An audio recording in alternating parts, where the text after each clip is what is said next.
Passem al 8è punt de l'ordre del dia, que és el debat i votació del dictamen de la Comissió de Benestar, Família i Immigració sobre la proposició de llei d'igualtat efectiva entre dones i homes. En primer lloc, té la paraula per presentar els treballs de la comissió la il·lustre senyora Violant Cervera, que va ser designada ponent relatora.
Ja pot començar. Moltes gràcies, presidenta, vicepresidenta i consellera de Benestar Social i Família, consellera de Governació.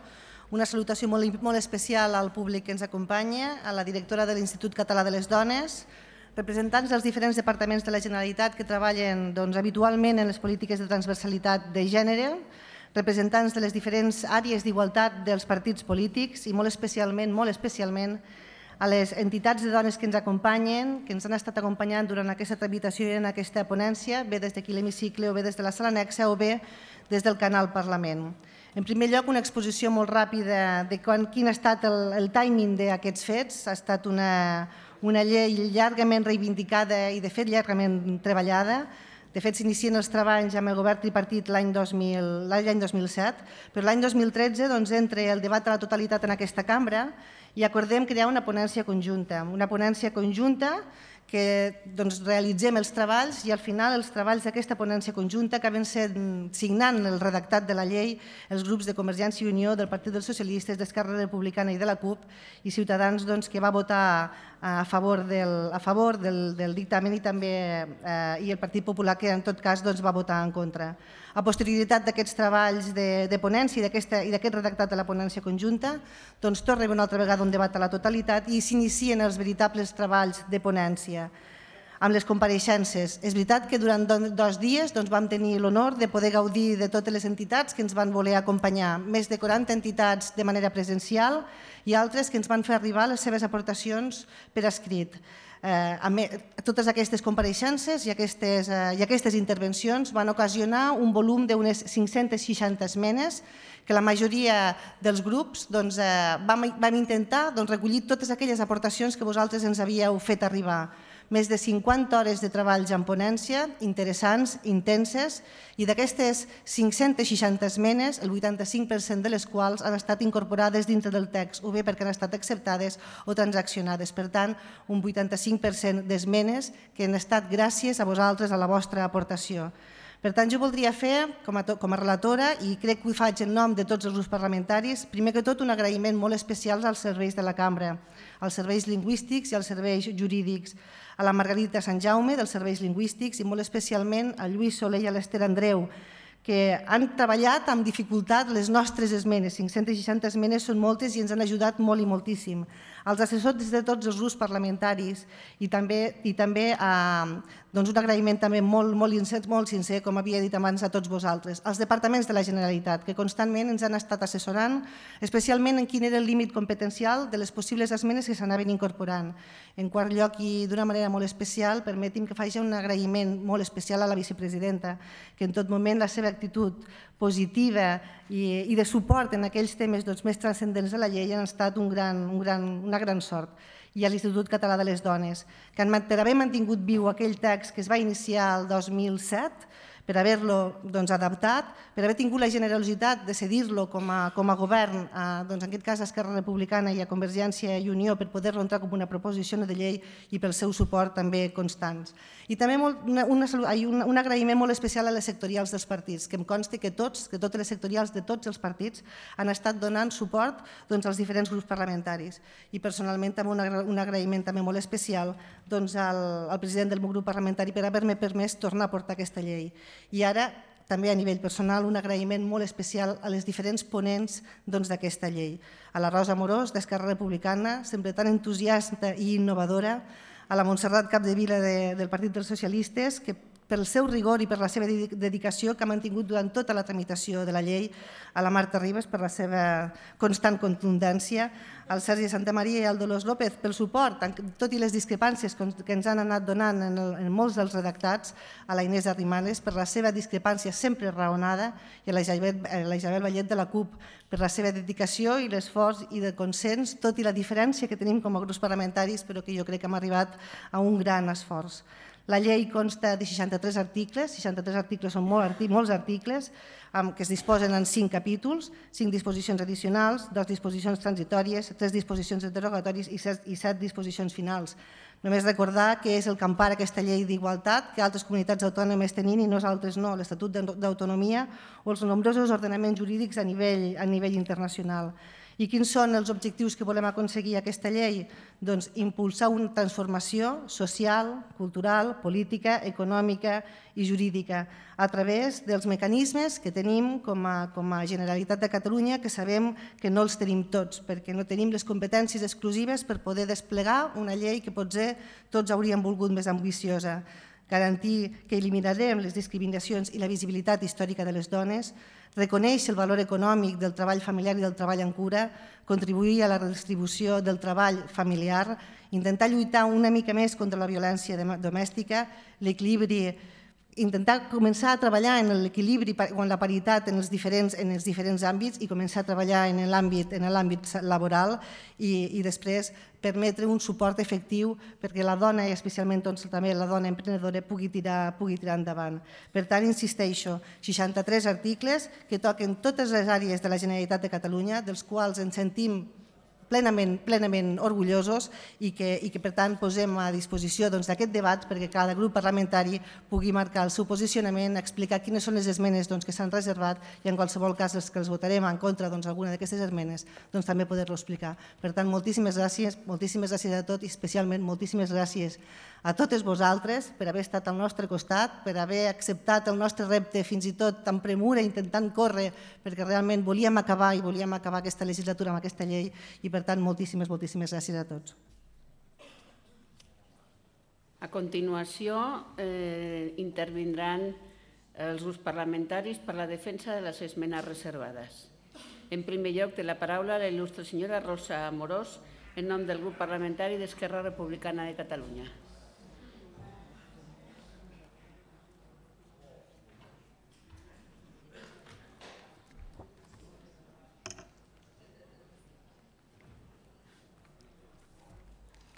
Bé, bona tarda. En nom d'Esquerra Republicana i en el meu propi, voldria saludar i donar la benvinguda a totes les persones que ens acompanyeu aquí i també a les que ens seguiu des d'altres llocs, perquè avui és un dia especial. És el dia que aprovarem la proposició de llei d'igualtat efectiva de dones i homes. Per altra banda, voldria manifestar alguns agraïments i reconeixements, com també demanar disculpes. Agrair l'esforç de totes les que heu participat amb les vostres aportacions a enriquir el text, perquè ens consta que heu fet un esforç immens i, per altra banda, demanem disculpes per les urgències, les quals han impedit a alguna de vosaltres que no hagueu pogut expressar les vostres opinions per escrit i tal com voldríeu. Tampoc em podria oblidar, en el meu agraïment, de totes aquelles dones i associacions, més de 400, que ja l'any 2009 van contribuir activament amb les seves aportacions a la redacció de la llei i algunes de les quals, novament, ara hi heu tornat a participar.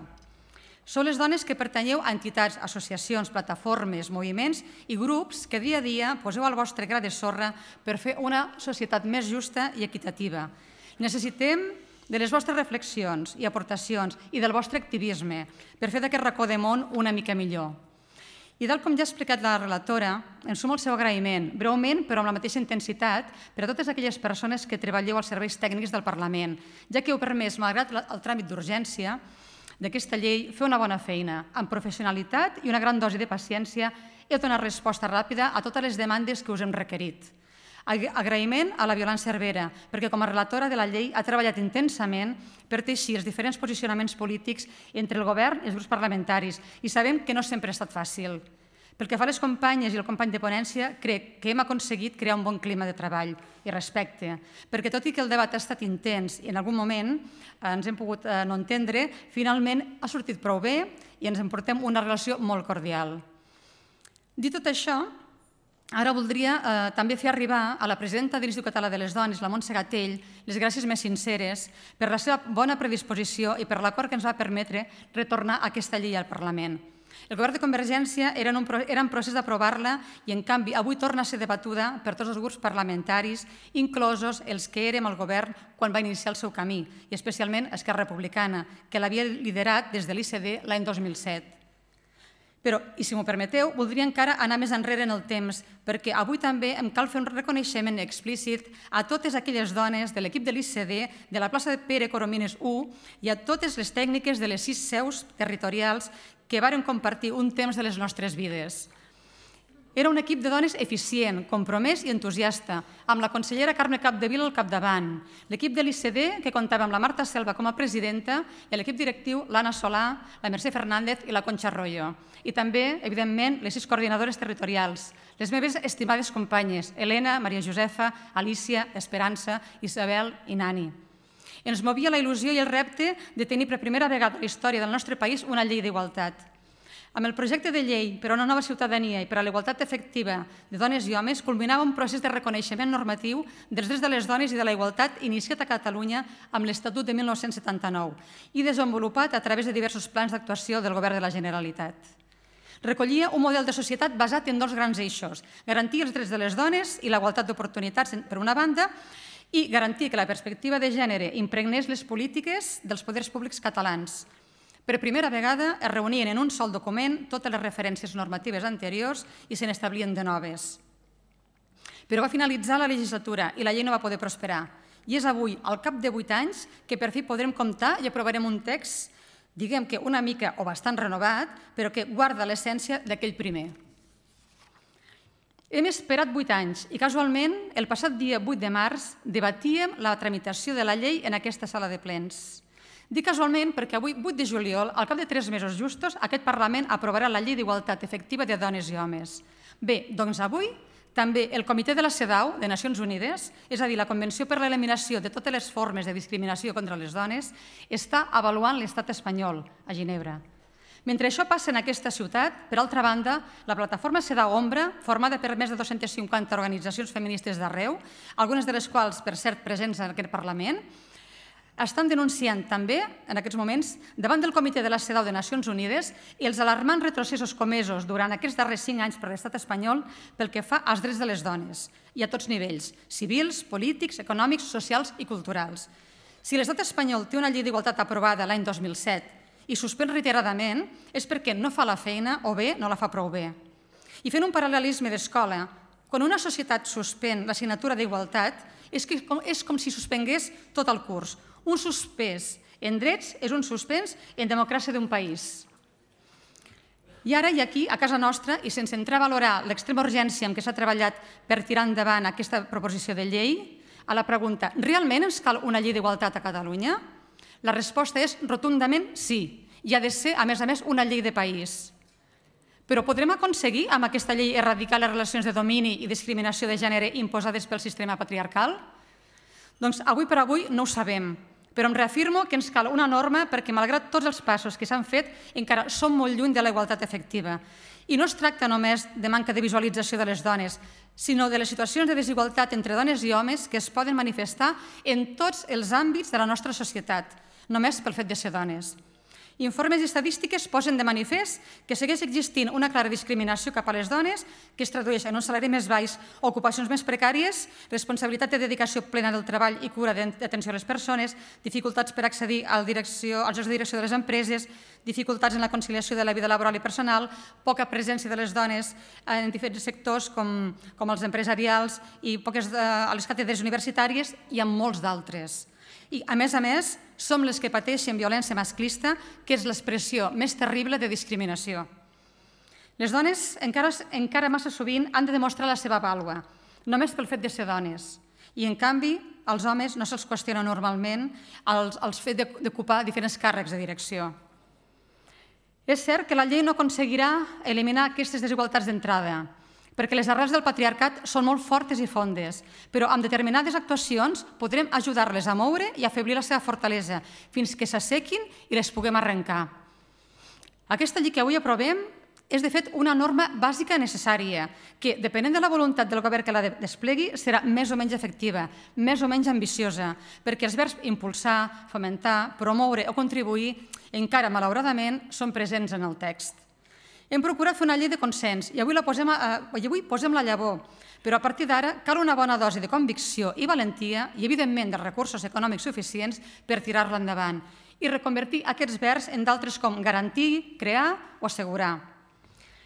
D'aquest text que avui us presentem, n'hi ha que en faran una valoració crítica, però també cal destacar l'esforç i els passos que s'han fet per millorar el primer projecte de llei. Per aquest motiu, entre altres mesures, contempla que les persones titulars dels òrgans de direcció i dels organismes públics vinculats a les administracions públiques han de tenir una composició paritària en el termini de 5 anys, a comptar des de l'entrada en vigor d'aquesta llei. També, en el termini de 6 mesos, el govern ha d'elaborar i aprovar una norma de clàusules socials en contractes i subvencions en l'àmbit d'actuació de l'administració. Les empreses que estan obligades per llei hauran d'inscriure's en el registre públic de plans d'igualtat, que també durà a terme la revisió, el seguiment i el compliment. En el sector públic, les institucions, organismes i entitats vinculades hauran d'aprovar en 2 anys el seu pla d'igualtat. Els pressupostos han de consignar els recursos necessaris per a garantir els objectius d'aquesta llei, tenint en compte la perspectiva de gènere. El govern regularà el sistema de capacitació i formació dels professionals d'igualtat de gènere i la llei garanteix la formació del personal dels diferents departaments.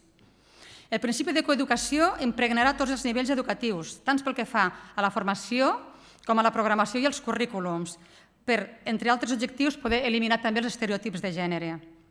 A la llei d'igualtat ens hem centrat en l'adopció de mesures contra l'assetjament sexual i es crearà l'Observatori d'Igualtat de Gènere depenent de l'ICD, com a òrgan assessor del govern que prioritzarà la violència masclista, la situació laboral i la imatge pública de les dones.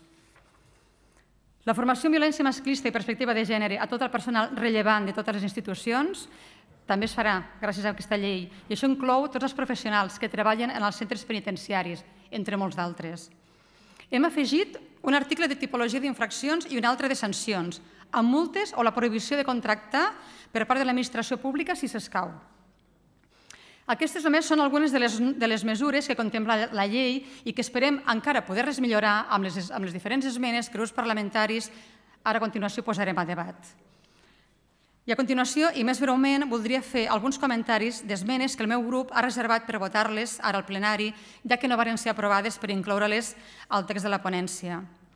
El nostre grup considera que l'Institut Català de les Dones hauria de dependre del Departament de Presidència, perquè és una demanda dels moviments de dones i les associacions, que nosaltres compartim plenament. Si som la meitat de la població, però no hem arribat a la igualtat de gènere real, doncs en els nostres drets, com que són drets humans, el millor és que depenguin de la presidència, que serà qui, de la forma més efectiva, podrà vetllar pel seu compliment. Pel que fa a l'àmbit esportiu, ens cal fer un pas important, un pas més endavant. Demanàvem equiparar premis i beques d'un mateix esport i, en principi, d'una mateixa categoria entre homes i dones, perquè encara avui en dia hi ha que pel mateix esport els nois cobren uns diners i les noies reben un trofeu que pot ser una copa. Això no és justícia, no és equitat. Les nostres esmenes a l'article de polítiques de salut no seran aprovades, perquè n'havíem inclòs una d'expressament, que era el dret de les dones a poder decidir de tenir al seu costat una segona persona acompanyant. Ens referíem als diferents actes sanitaris i també tot en el procés de la maternitat. No s'ha acceptat, però continuarem treballant per poder-hi arribar a acords. També hem mantingut, perquè les considerem bàsiques, unes mesures específiques pel que fa als permisos de maternitat i paternitat, de manera que calia equiparar-los en el nombre de dies, però sense fer-los coincidir en el temps, i per als dos membres de la família per igual. Doncs, com altres mesures, no prosperarà, perquè fins i tot, encara que arribés a aprovar-se, malauradament no tenim nosaltres la competència, la té el govern de l'Estat. En definitiva, aquesta llei ens ha de permetre avançar, però necessitem ser Estat per poder prendre les millors decisions i destinar-hi tots els recursos necessaris. I, a més, ens cal ser una república, perquè és l'únic sistema polític capaç de garantir el bé comú de tota la ciutadania i d'aquesta igualtat efectiva. Només podem ser lliures entre iguals. La nostra és una llei bàsica, però ambiciosa, i el principal problema és que no podem decidir en àmbits claus com la reforma laboral, la contractació, els permisos de maternitat i paternitat de les empreses, el dret a la seguretat social, en particular els casos de jubilació, atur, malaltia, vellesa o altres incapacitats, etc. Com tampoc podem disposar de tots els ingressos que generem per destinar-los a les prioritats socials, i reconegut és l'espoli fiscal de 16.000 milions d'euros anuals.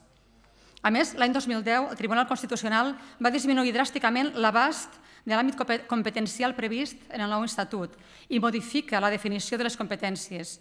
Per un costat o per un altre, ens tenen lligats de peus i mans, paralitzats i ara, a més, amordassats. Repeteixo, aquesta és una llei de país i l'Estat espanyol ens barra el pas per poder tenir una societat més igualitària, tal com la CEDAW Ombra clarament ha manifestat. Perquè, senyores i senyors, si fóssim Estat, ja hauríem tancat el CIE de Barcelona, perquè no hi ha cap persona il·legal. I les dones i els homes que viuen en aquests centres d'internament ho fan de manera deplorable. Ara la decisió l'haurà de prendre el govern de l'Estat. La igualtat entre dones i homes significa també igualtat entre les persones. Si fóssim Estat, podríem signar els convenis internacionals que tenen relació amb la igualtat de gènere i la no discriminació, i en canvi ara estem supeditats i avaluats dins de l'Estat espanyol, que a més, sistemàticament els incompleix. Si fóssim Estat, podríem disposar dels recursos econòmics necessaris per desplegar totalment la llei de la dependència. Els incompliments de l'Estat també ha provocat que les dones siguin les primeres en deixar el treball productiu per fer-se càrrec de les persones dependents. Si fóssim Estat, ja estaríem elaborant i fins i tot potser implementant una llei de drets sexuals i reproductius i d'interrupció voluntària de l'embaràs. Perquè, senyors i senyores del PP, vostès sempre que poden continuen fent passos enrere en els drets de les dones i ara s'han inventat una proposició de llei orgànica per a reforçar la protecció de les menores i les mujeres con capacitat modificada. Déu-n'hi-do. Per què no parem ja i ens deixen viure les dones amb la llibertat que necessitem i volem, de decidir sobre el nostre propi cos i la llibertat de ser mares en el moment que vulguem? Perquè si fóssim Estat, faríem la dació en pagament i la llei de segona oportunitat, que ajudaria a tirar endavant i donaria un bri d'aire fresc a les famílies afectades, i en especial a les dones soles amb filles i fills a càrrec. Ho decidim a Catalunya i el Congreso ens atura. Intentem millorar la situació de les persones més necessitades amb el decret de pobresa energètica i el Tribunal Constitucional ho atura. I ens consta, malauradament, que la pobresa té nom de dona. Ho veieu, companyes i companys? Són persones diverses amb maneres diferents de viure la vida, però moltes dones coincidim i hem de dir prou. Prou, però alhora endavant. Tenim un repte i amb una renovada il·lusió cal treballar juntes, fent pactes per un nou país, pas a pas i sense defallir, per aconseguir canviar i aconseguir donar el mateix valor a totes les persones, tot reconeixent la diferència de ser dona i home a la nostra societat. Per això ens cal ser un Estat sí o sí, perquè a diferència de l'Estat espanyol, el nostre país no vol ni es pot permetre suspendre l'assignatura d'igualtat efectiva de dones i homes. Ans al contrari, cal aprovar-la i amb bona nota. I podem fer el primer pas amb la presentació a les properes eleccions del 27 de setembre d'una llista de la societat civil sense polítics en actiu, però cremallera. Com a poble que aspirem a aconseguir la igualtat efectiva de totes les persones, homes i dones, seria un primer pas per fer-ho possible. Perquè recordem que un suspens en el dret és un suspens a la qualitat democràtica d'un país i Catalunya no suspendrà.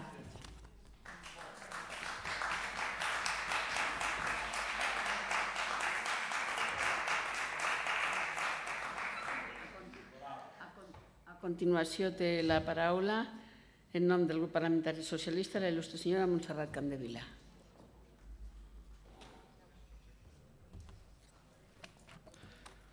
Moltes gràcies, molt honorable presidenta. Avui podem dir que és un dia històric per dos motius, perquè avui aprovarem aquesta llei i, malauradament, també un dia més en què un home masclista de dretes ha fet unes declaracions ràncies, baboses, masclistes i estúpides i que des d'aquí crec que hem de condemnar. És l'alcalde de Granada. Per tant, serveixi l'inici de la meva intervenció per denunciar-ho i per condemnar-ho. Bé, en tot cas, començaré, evidentment, amb les salutacions i agraïments a totes les persones que avui ens acompanyen i que ens segueixen a la sala anexa o a través del canal Parlament, que són moltíssimes entitats compareixents, dones i homes, també alguns també hi han participat, expertes, que ens vau encoratjar en el seu moment, vau participar en el primer text, el que primer vam presentar alguns dels grups parlamentaris, ens vau encoratjar, ens vau motivar, ens vau i ens heu il·lustrat a tirar endavant una bona llei. I ens vau demanar que ens poséssim les piles. I crec que podem dir, amb un cert orgull, o com a mínim una certa satisfacció, que ens les hem posades i hem fet, crec, la feina que ens vau encomanar. Perquè avui podem afirmar que tenim una millor llei que no pas el text que vam presentar. Per millorar el text inicial, des del PSC, des de la Secretaria de Política de les Dones, es va crear un grup d'expertes en igualtat i temàtiques concretes. I deixi'm dir-los que és un honor per mi fer de portaveu d'aquestes dones i de moltes més que fa molts anys que han lluitat i que han treballat i que han assolit molts dels valors de la igualtat que hem intentat traslladar també a través de moltes de les esmenes. I permeti'm que em faci una breu enumeració perquè crec que ho mereixen, com són l'Assumpta Baig. Moltes d'elles han estat diputades abans que jo i van treballar també des d'aquest Parlament l'Assumpta Baig, la Sara Berbel, la Maribel Cárdenas, la Pilar Díez, també des de l'Ajuntament de Barcelona la Carme Figueres, la Mònica Lafuente, la Sònia Guerra, la Lourdes Muñoz, la Lídia Santos, la Mar Serna, també ens acompanya l'honorable que des de la seva tasca a la conselleria va fer molt justament amb aquella Direcció General d'Igualtat d'Oportunitats. L'Èrica Torregrossa, la Carme Valls, la Laia Bonet, la Imma Moraleda també ens acompanya, la Raquel Querol, també des de la seva tasca més tècnica, la Rita, la Nèlia, totes elles crec que hem pogut demostrar que el treball col·laboratiu dona bons resultats, però no només ho puc dir des de la tasca que hem fet des del PSC, sinó crec que ho podem dir també i amb ben alt des de la tasca que hem fet les pròpies ponents de la llei, també amb les expertes, amb les compareixents, com deia abans, perquè crec que aquest treball col·laboratiu és l'exemple de que dona bons resultats. Deixi'm dir també un agraïment especial a les ponents i especialment a la relatora, la Violant Cervera. Algun altre diputat va dir en el seu moment que era una teixidora de consensos, crec que ho hem pogut constatar, i sense el seu tarannà, de veritat, dialogant, crec que imprescindible per poder haver assolit l'èxit que avui crec que podem dir que hem assolit. He de dir, també, a tota la resta, he après, si més no jo crec que hem après totes, molt, de cadascuna de nosaltres, del talent de cadascuna, del coneixement específic de cadascuna, de les vivències, experiències també específiques de cadascuna i de les realitats viscudes, que crec que ens han enriquit i ens ha permès tenir una visió completa de tota la resta. I, per tant, també a la Violant, com deia, la Rosa, la Marta, la Isabel, el Sergio, també teníem un home a la ponència, malgrat que després no ha acabat.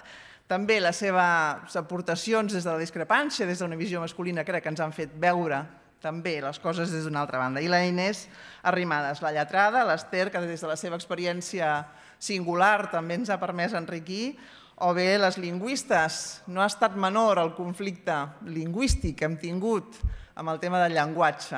Hem trobat o hem intentat buscar una solució de sortida justament per abordar-ho. Bé, des del PSC vam presentar 208 esmenes i podem dir que pràcticament el 80% han estat recollides, acceptades a través d'alguna transacció. Per tant, podem dir que han estat assolides en gran part. I, per tant, com deia, avui sí que podem dir que assolim una fita històrica amb l'aprovació d'aquesta llei d'igualtat de dones.